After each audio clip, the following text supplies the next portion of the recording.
বিসমিল্লাহির রহমানির রহিম। প্রাথমিক বিদ্যালয়ে সঙ্গীত শিক্ষক নিয়োগ বাতিল ও ধর্মীয় শিক্ষক নিয়োগের নতুন বিধিমালা প্রণয়ন, কোরআন অবমাননার বিচার, কাঠামোগত ইসলাম বিদ্বেষ ও ধর্ম অবমাননা রোধে সর্বোচ্চ কঠোর আইন প্রণয়নের দাবিতে হেফাজুল ইসলাম বাংলাদেশের সংবাদ সম্মেলন। আসসালামু আলাইকুম রহমতুল্লাহি ওয়া বারাকাতুহু। প্রিয় সাংবাদিক বন্ধুগণ, আপনারা কষ্ট করে আমাদের সংবাদ সম্মেলনে উপস্থিত হওয়ায় আমরা আন্তরিকভাবে শুকরিয়া জানাই। আপনারা জানেন, সম্প্রতি প্রাথমিক শিক্ষায় সঙ্গীত শিক্ষক নিয়োগের প্রজ্ঞাপন জারি করেছে প্রাথমিক ও গণশিক্ষা মন্ত্রণালয়। পক্ষান্তরে অনেক বছর ধরে এদেশের আলেম ওলামা ও সচেতন ধর্মপ্রাণ অভিভাবকরা প্রাথমিকে ধর্মীয় শিক্ষক নিয়োগের দাবি জানিয়ে এলেও তা উপেক্ষা করা হয়েছে। অথচ মুসলিম অধ্যুষিত বাংলাদেশে ধর্মপ্রাণ সচেতন অভিভাবকদের মতামত না নিয়ে মুসলমান ছেলেমেয়েদের প্রাথমিক শিক্ষায় গান বাদ্য চাপিয়ে দেওয়া হয়েছে, যা ষড়যন্ত্রমূলক ও ইসলাম বিরোধী পদক্ষেপ বলে আমরা মনে করি। কারণ আমাদের জানা মতে পতিত ফ্যাসিস্ট হাসিনার আমলে কথিত জঙ্গিবাদ ঠেকানোর দোহাই দিয়ে ছেলেমেয়েদের প্রগতিশীল ও ধর্মবিমুখ করার উদ্দেশ্যে একদল ইসলাম বিদ্বেষী উগ্র সেকুলারের সঙ্গে মিলে শিক্ষা ব্যবস্থায় গান বাদ্য ঢুকানোর কৌশল নেওয়া হয়। এখন সেই ষড়যন্ত্র বাস্তবায়ন করার চেষ্টার অংশ হিসেবে সঙ্গীত শিক্ষক নিয়োগের বিধিমালা সংক্রান্ত গেজেট জারি করা হয়েছে। হেফাজুল ইসলাম সহ বিভিন্ন ইসলামী দল ইতিমধ্যে এ বিষয়ে প্রতিবাদ, বিক্ষোভ ও দাবি জানিয়েছে। এতৎসত্ত্বেও প্রাথমিক ও গণশিক্ষা মন্ত্রণালয়ের বর্তমান উপদেষ্টা ডাক্তার বিধান রঞ্জন রায় কোনো ব্যবস্থা নেওয়া দূরের কথা, কোনো জবাবও তিনি দেননি। ইসলামে মৌলিকভাবে বাদ্যযন্ত্র ব্যবহার নিষিদ্ধ। বেশিরভাগ মুসলিম পরিবার এই ইসলামী বিধান মেনে চলায় ধর্মপ্রাণ অভিভাবকরা সঙ্গীত শিক্ষক চাপিয়ে দেওয়ায় উদ্বিগ্ন হয়ে পড়েছেন। অবিলম্বে এই গেজেট বাতিলপূর্বক গণদাবি অনুযায়ী ধর্মীয় শিক্ষক নিয়োগের বিধিমালা প্রণয়ন করার জন্য সরকারের প্রতি আমরা দাবি জানাচ্ছি। প্রাথমিক শিক্ষায় বাংলা, অঙ্ক, ইংরেজি ও ধর্ম বিষয়ে কোনো বিশেষায়িত শিক্ষক না দিয়ে শুধু বিশেষায়িত সঙ্গীত শিক্ষক নিয়োগের ষড়যন্ত্র বুঝতে বেগ পেতে হয় না। আমরা এটিও পরিষ্কার বলতে চাই, অন্যান্য ধর্মীয় সম্প্রদায়ের ছেলেমেয়েদের প্রাথমিক শিক্ষায় স্ব ধর্মীয় শিক্ষক রাখা যেতে পারে। এক ধর্মের বই অন্য ধর্মাবলম্বী শিক্ষার্থীকে পড়তে বাধ্য করার সুযোগ নেই। প্রাথমিক ও গণশিক্ষা মন্ত্রণালয়ের উপদেষ্টা ডাক্তার বিধান রঞ্জন রায় সঙ্গীত শিক্ষকের বিধিমালা বাতিল করে ধর্মীয় শিক্ষক নিয়োগের বিধিমালা না করলে তিনি ইসলাম বিরোধী ষড়যন্ত্রকারীদের দোসর ও গণশত্রু হিসেবে চিহ্নিত হবেন। প্রিয় সাংবাদিক বন্ধুগণ, দেশে একের পর এক কোরআন পোড়ানো ও অবমাননার ঘটনা ঘটছে, অথচ এই বিষয়ে সরকারের কোনো বিবৃতি বা বক্তব্য নেই। অন্য সব বিষয়ে তারা দ্রুত প্রতিক্রিয়া দেখালেও এ ব্যাপারে উদাসীনতা ও অনুভূতিহীনতা দেখিয়ে এসেছে। এটি অত্যন্ত দুঃখজনক ও হতাশাজনক। সবচেয়ে জরুরি কথা, কঠোর আইন না থাকার সুযোগে একের পর এক ধর্ম অবমাননার মাধ্যমে আওয়ামী ফ্যাসিবাদ ও ইন্ডিয়ান আধিপত্যবাদ দেশে অস্থিতিশীলতা সৃষ্টির সুযোগ পাচ্ছে। কারণ কঠোর আইন না থাকায় সরকার এর প্রতিকারের ব্যবস্থা করতে পারছে না। দীর্ঘ বিচারহীনতার কারণে ধর্মীয় অনুভূতিতে আঘাতপ্রাপ্ত সংক্ষুব্ধদের আইন হাতে তুলে নেওয়ার ঝুঁকিও বাড়বে। এছাড়া ইউরোপে সহজে অ্যাসাইলাম তথা আশ্রয় পাওয়ার উদ্দেশ্যে নাস্তিকতা ও মত প্রকাশের আড়ালে ধর্ম অবমাননাকে উপায় হিসেবে ব্যবহার করার পথ বন্ধ করতে হলে কঠোর আইন জরুরি হয়ে পড়েছে। কাঠামোগত ইসলাম বিদ্বেষ ও ধর্ম অবমাননা এদেশে একটি গুরুতর বাস্তবতা। আর বিশেষত ধর্ম অবমাননা শুধু এদেশের মুসলমানদের জন্যই উদ্বেগজনক নয়, একই সঙ্গে অন্যান্য ধর্মাবলম্বীর জন্যও সমস্যাজনক। যখন সাম্প্রদায়িক সম্প্রীতি বিনষ্টে দুর্বৃত্তরা অন্য ধর্মাবলম্বীর প্রতিমা ও মন্দির ভাঙচুর করে, তখন তাদের ধর্মীয় অনুভূতিতেও আঘাতগ্রস্ত হয়। একইভাবে আমাদের প্রিয় নবী মুহাম্মদুর রাসূলুল্লাহ সাল্লাল্লাহু আলাইহি ওয়াসাল্লাম, মহান আল্লাহ ও ইসলাম নিয়ে যখন কটূক্তি ও বিষোদগার করা হয়, তখন আমাদের হৃদয়ে রক্তকরণ হয়। সেজন্য আমরা মনে করি সব ধর্মের পবিত্রতা ও সব ধর্মাবলম্বীর ধর্মীয় অনুভূতি সুরক্ষিত রাখতে ধর্ম অবমাননার বিরুদ্ধে সর্বোচ্চ কঠোর আইন করা আবশ্যক হয়ে পড়েছে। অন্যথায় ধর্ম অবমাননাকে কেন্দ্র করে দেশের পরিস্থিতি উত্তপ্ত হতে থাকবে। এটি চাই বাংলাদেশের জাতীয় শত্রু ইন্ডিয়া ও ফ্যাসিস্ট গোষ্ঠী। প্রিয় সাংবাদিক বন্ধুগণ, সম্প্রতি শহীদ আবরার বাহাত হত্যা ও পিলখানা হত্যা ট্র্যাজেডি স্মরণে নতুন দুটি জাতীয় দিবস ঘোষণা করা হলেও 5 মের গণহত্যার দিনকে জাতীয় দিবস ঘোষণা করা হয়নি। আমরা মনে করি সচেতনভাবে এটি এড়িয়ে যাওয়া হয়েছে। অন্তর্বর্তী সরকারের ভিতরে গাপটি মেরে থাকা একটি সেকুলার চক্র ফেসিবাদী ও আধিপত্যবাদের বিরুদ্ধে এদেশের আলেম ওলামা, মাদ্রাসা শিক্ষার্থী ও ধর্মপ্রাণ জনতার ত্যাগ তিতিক্ষাকে আমাদের জাতীয় জীবনে স্থান দিতে চায় না। এটি হতে দেওয়া যাবে না। সরকারকে অবিলম্বে 5 মে 2013 সালের গণহত্যার দিনটিকে শাপলা চত্বর গণহত্যা দিবস হিসেবে ঘোষণা দিতে হবে। জুলাই সনদেও 13 সালের 5 মে শাপলা গণহত্যাকাণ্ড ও 21 সালের মোদী বিরোধী আন্দোলনে হত্যাকাণ্ডের উল্লেখ থাকতে হবে। তা না হলে আমাদেরকে বঞ্চিত করা হয়েছে বলে আমরা ধরে নেব এবং বঞ্চনার বিরুদ্ধে আমরা রুখে দাঁড়াবো ইনশাআল্লাহ। আমাদের দাবিসমূহ: 1. অনতিবিলম্বে সঙ্গীত শিক্ষক নিয়োগের বিধিমালা বাতিল করে সকল প্রাথমিক শিক্ষা প্রতিষ্ঠানে ধর্মীয় শিক্ষক নিয়োগের বিধিমালা জারি করতে হবে। 2. কোরআন অবমাননার দৃষ্টান্তমূলক বিচার নিশ্চিত করতে হবে। এছাড়া দীর্ঘ বিচারহীনতা প্রসূত আইন নিজের হাতে তুলে নেওয়া ঠেকাতে মুসলিম, হিন্দু, বৌদ্ধ, খ্রিস্টান সহ সব ধর্মাবলম্বীর ধর্মীয় অনুভূতির সুরক্ষায় ধর্ম অবমাননার বিরুদ্ধে সর্বোচ্চ কঠিন আইন করতে হবে। 3. রাষ্ট্রীয়ভাবে 5 মে তারিখে শাপলা গণহত্যা দিবস ঘোষণা করতে হবে। হেফাজত ইসলামের পক্ষ থেকে আমরা এই দাবিগুলো বাংলাদেশের অন্তর্বর্তীকালীন সরকারের কাছে আমরা পেশ করেছি। আমাদের মহাসচিব হজরত আল্লামা শেখ সাজিদুর রহমান দামাত বরকাতুহুমের পক্ষ থেকে আমি আজিজুল হক ইসলামাবাদী আপনাদের সামনে এই বক্তব্য পাঠ করলাম। আমাদের মহাসচিব বক্তব্য রাখবেন, নেতৃবৃন্দ বক্তব্য রাখবেন। বিসমিল্লাহির রহমানির রহিম। আলহামদুলিল্লাহি ওয়া কাফা ওয়াস সালাতু ওয়াস সালামু আলা ইবাদিহিল্লাযিনা ইসতাফা, আম্মা বা'দ। আজকের সাংবাদিক সম্মেলনে প্রধান অতিথি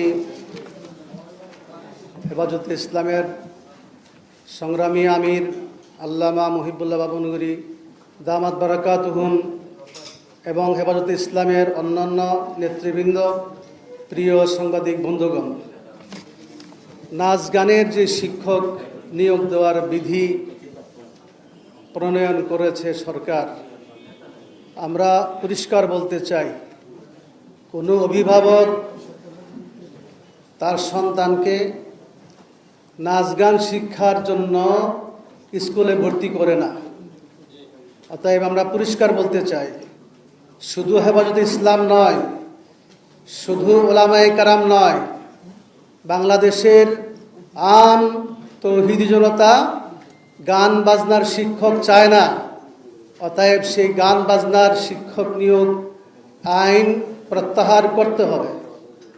আমাদের দেশে শতকরা 92% মুসলিম। এখানে প্রত্যেক মুসলিমের দায়িত্ব হলো ইসলাম শিক্ষা করা।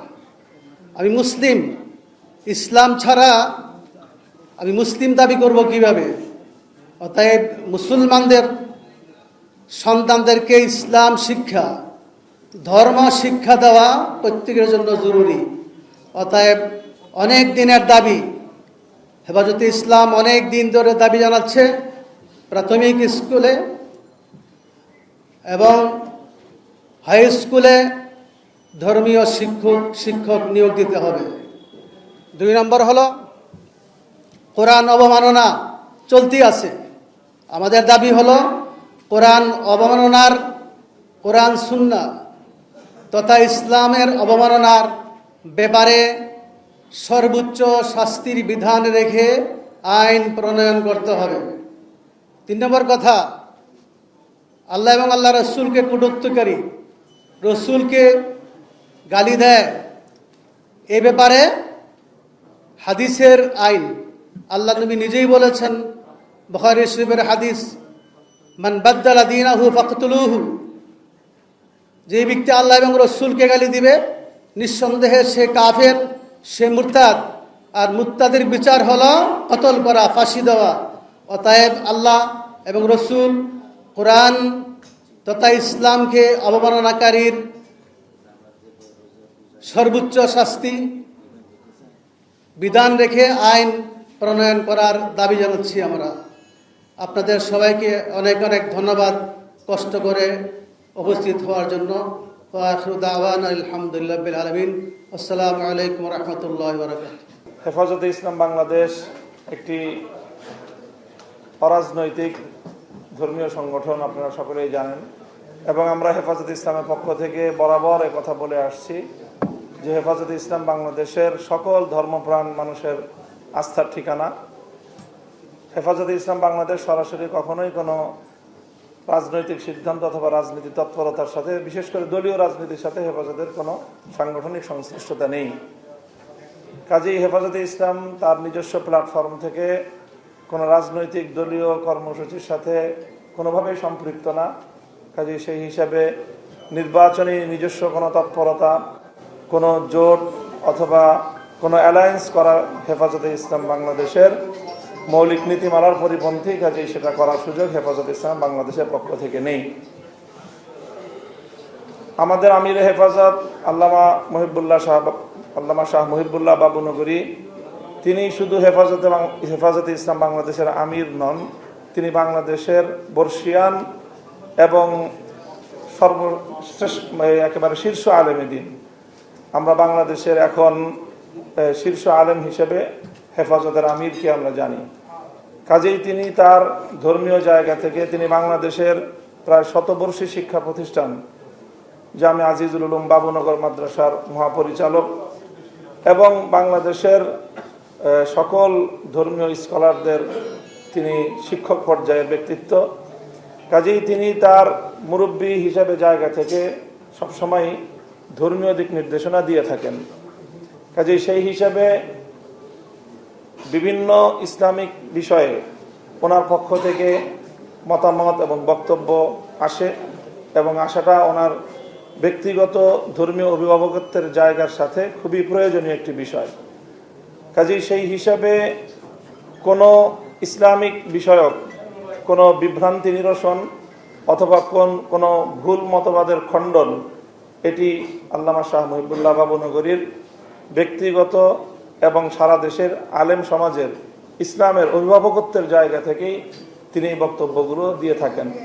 কাজেই সেই হিসাবে যেই বিষয়ে প্রশ্ন এসেছে, আমরা মনে করি যে এটি আল্লামা মুহিবুল্লাহ বাবুনগরী হাফিজাহুল্লাহ, এটি ওনার সর্বোচ্চ অভিভাবকত্বের জায়গা থেকে ওনার মতামত।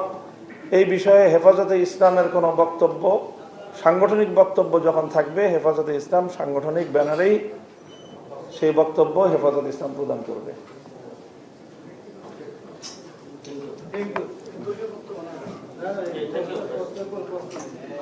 ধন্যবাদ।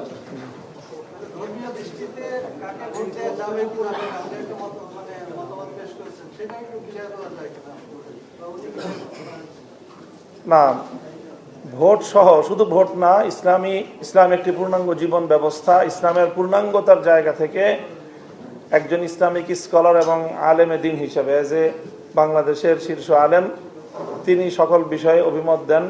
কাজেই সেই জায়গা থেকে ভোট এবং নির্বাচন যখন আসবে, তখন ধর্মীয় দৃষ্টিকোণ থেকে উনি ওনার মন্তব্য এবং ওনার বক্তব্য, ওনার দিক নির্দেশনা জাতির সামনে তুলে ধরবেন। সেই বিষয়ে যে কেউ তার বক্তব্য তুলে ধরতে পারে, এবং দেশের মানুষ আলেম ওলামাদের এই সকল ধর্মীয় বক্তব্য তারা তাদের মতো করে বিশ্লেষণ করবে এবং মূল্যায়ন করবে ইনশাআল্লাহ। ছোট্ট করে একটা আমার প্রশ্ন ছিল, যখন হেফাজতে ইসলাম অরাজনৈতিক সংগঠন করছে, তো হেফাজতে ইসলামের যে নেতৃবৃন্দ রয়েছে তার অধিকাংশ বিভিন্ন রাজনীতির সাথে যুক্ত, এবং এর সাথে হচ্ছে বিভিন্ন দলগুলোর সাথেও সমঝোতা করছে। এক্ষেত্রে কতটুকু রাজনৈতিক অরাজনৈতিক সংগঠন হিসেবে থাকছে? এটা আগাগোড়াই হেফাজতে ইসলাম সম্পর্কে প্রশ্ন, যে হেফাজতের নেতৃবৃন্দ অনেকেই রাজনীতির সাথে সম্পৃক্ত, কিন্তু আমরা বারবার বলছি যে হেফাজতে ইসলাম বাংলাদেশের মধ্যে রাজনৈতিক অরাজনৈতিক সব ধরনের ব্যক্তিবর্গই এখানে আছেন। হেফাজতের মঞ্চ এটি কোনো রাজনৈতিক মঞ্চ নয়। হেফাজতে ইসলাম বাংলাদেশের মধ্যে অনেকগুলো রাজনৈতিক সংগঠনের শীর্ষ নেতৃবৃন্দ এখানে হেফাজতের বিভিন্ন দায়িত্বে তারা রয়েছেন। কাজেই তাদের যার যার দলীয় পরিচয়ে, রাজনৈতিক দলীয় পরিচয়ে তারা রাজনীতি করেন। তাদের রাজনৈতিক বক্তব্য, তাদের রাজনৈতিক এজেন্ডা, তাদের রাজনৈতিক কর্মসূচি এটা কখনোই হেফাজত ওন করবে না। এটা সবাই যার যার দলীয় প্ল্যাটফর্ম থেকে তারা করেন এবং তার দলীয় প্ল্যাটফর্ম এটার জন্য দায়ী বা তার দায় নিবে। হেফাজতে ইসলাম বৃহত্তর অরাজনৈতিক একটা প্ল্যাটফর্ম। কাজে হেফাজতে ইসলামের কোনো নেতা যদি কোনো রাজনৈতিক তৎপরতার সাথে সম্পৃক্ত হন, সেটি তার দলীয় পরিচয় করেন, হেফাজতের পরিচয় করেন না। আমার কাছে ব্যক্তিগত প্রশ্ন এখানে করেন না। আমার কাছে কোনো ব্যক্তিগত পরিচয় অথবা আমার রাজনৈতিক প্রশ্ন এখানে না। এটা হেফাজত সংশ্লিষ্ট একটা মঞ্চ। এখান থেকে আমি আমার দলীয় কোনো বক্তব্য দিতে পারবো না।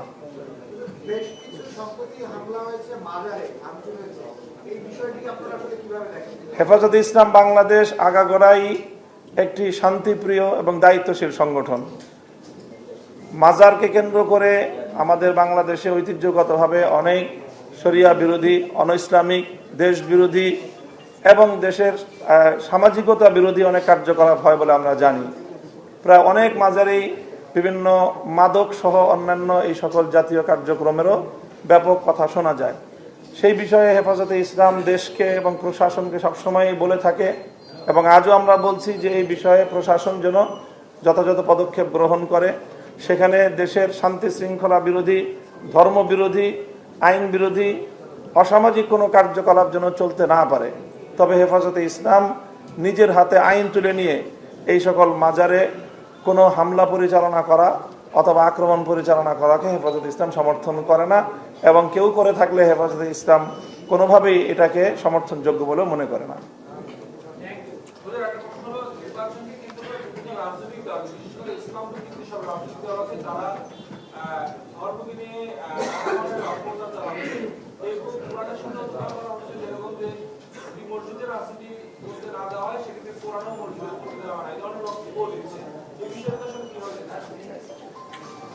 এই জাতীয় বক্তব্য যখন কোনো সুনির্দিষ্ট দায়িত্বশীল পক্ষ থেকে আসবে, হেফাজতে ইসলাম তখন সেই বিষয়ে তার দায়িত্বশীল বক্তব্য প্রদান করবে। এখানে কোনো বিচ্ছিন্ন কোনো ব্যক্তির একক কোনো বিচ্ছিন্ন বক্তব্য নিয়ে হেফাজতে ইসলামের মতো প্ল্যাটফর্ম মন্তব্য করতে পারে না। ধন্যবাদ সবাইকে। সানবিট সব দিবে সামাল। সানবিট ম্যাজিক প্রেস ডিশওয়াশিং এর মাথা ঘোরানো সলিউশন।